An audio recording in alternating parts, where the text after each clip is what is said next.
Hi, I'm David Kilkelly, welcome to Blink Back Video. So I wanted to do a video that was about ideas, that was about how you generate ideas for the videos that you want to make. So the idea with this is that you're giving something to your audience. This isn't a sales video that you're going to make, this is content marketing. So you are giving away your knowledge, you're showing your audience that you understand your industry, that you're knowledgeable, that you're an authority.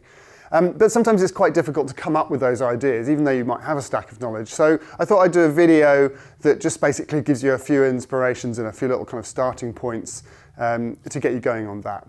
And when I looked at doing one video, I realized that I had too many ideas for that, to keep it brief.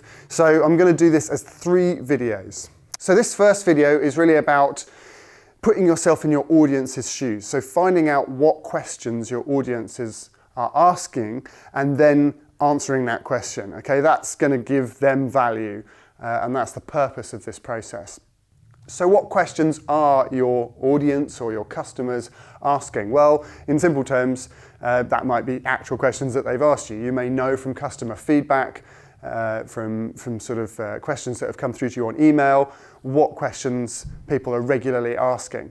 So you can make a video that answers some of those questions. It's kind of like an FAQ, only you're using it as a marketing tool. The side benefit of that, of course, is that the next time somebody asks that question, you don't have to spend ages typing out an email, you can actually just send them that video. So, for example, if you're an accountant and your customers are always asking you how to fill out a certain part of a tax form, just make a video that answers that question. And then you don't have to keep replying to them every time they ask it as well. You don't necessarily have to look to your own client base. You maybe don't even have a client base at the minute. You might just be starting out. So where else can you find those kind of questions? Well, you could go to a competitor's Facebook page. You could log on to any of the social networks and go to a competitor's page and have a look at the questions that are being asked there. And that will give you a measure of what the audience for that particular business or that particular line of work are interested in finding out. There's lots of really useful web pages, web applications that can help you do a little bit of research. There's one called Open Site Explorer. So if you go to that site and then type in a web page that you like or a blog that you like, it can help you, it'll show all of the links to those particular blog posts arranged from the most popular ones. So if I go and type in something like Seth Godin, for example, Seth Godin, very famous, well-known online marketer, internet marketer, it'll show me at the top there which of his posts are most linked to from other places. And that gives you an idea of what's popular in linking terms and also what's kind of trending at the minute and what's interesting, what they've written that's been successful. So that gives you a measure of something that you could kind of work to. Look also at Yahoo Answers. So I mean, this is just a couple of ideas. There are loads of sites on the web that answer questions. Yahoo Answers is obviously a very big one. Go and look at the questions that people are asking on Yahoo Answers, and that will give you a sort of an idea of what people want to know. So what else can you do? Well, you could address underlying issues in your industry.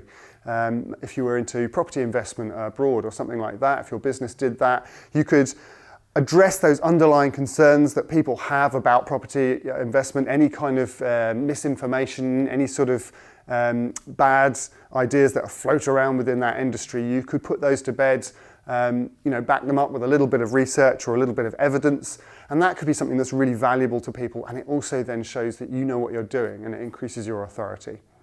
As much as possible as well, try and turn these tales into stories. If you can embed a story within the video that you're making, that makes it so much more engaging and people really connect to stories. You know, we all love films and books and tales and gossip. You know, gossip is just stories about people, isn't it? So if you can weave in maybe the story of how a customer really benefited from something that you did, that could really kind of help connect your audience as well. Okay, so I hope you found that useful and you've got some thoughts flowing there about where you can get ideas to put into your videos.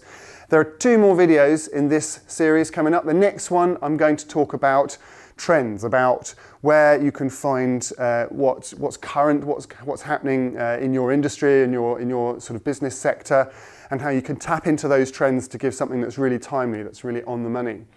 And then the third video is going to be about technique, about how you actually put all of that together and present it in a way that's going to be really, really engaging with your audience. Okay, so stay tuned for the next video. I hope you enjoyed this one. I'm David Kilkelly. This is Blink Back Video Marketing.